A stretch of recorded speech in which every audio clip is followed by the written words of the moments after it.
बोला बोला बाबा भूतनाथ की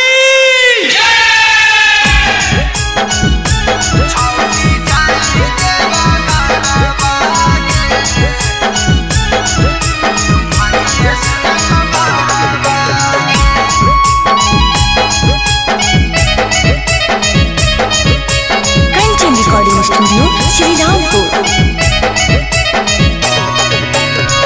आगे सावन के महीना रे जैबै हम छोड़ा देवा घरवा रे छौड़ी जाई देवा घरवा गे तू मांगिए सुनल भरवा गे छौड़ी जाई देवा घरवा गे तू मांगिए सुनल भरवा गे आगे सावन के महीना रे जैबै हम छोड़ा देवा घरवा रे छौड़ी जाई देवा घरवा गे तू मांगिए सुनल भरवा गे छौड़ी जाई देवा घरवा गे तू मांगिए सुनल भरवा गे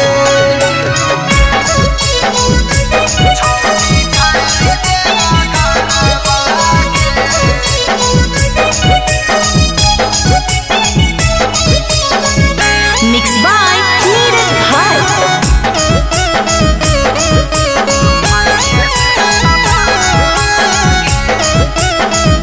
भोला बाबा पक्की की चढ़ाई देना छोड़ा बताई रे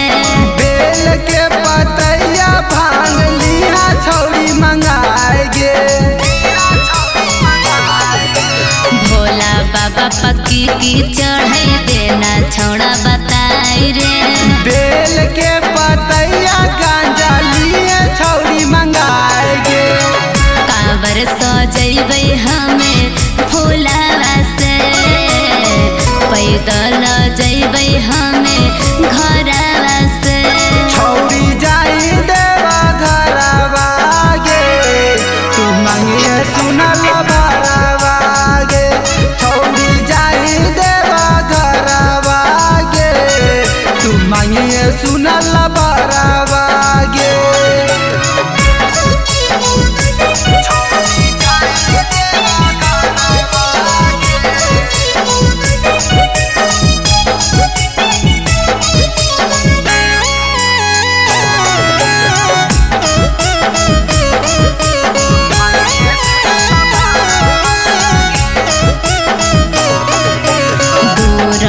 कई भोला नगरिया जैबै जरूर रे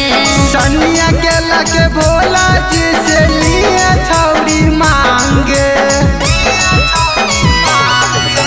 दूर कई भोला नगरिया जैबै जरूर रे छोटू राज के भोला जी से लिए छौड़ी मांगे भोला से करबैनी होरावा रे मंगले वै सुंदर घर बरावा रे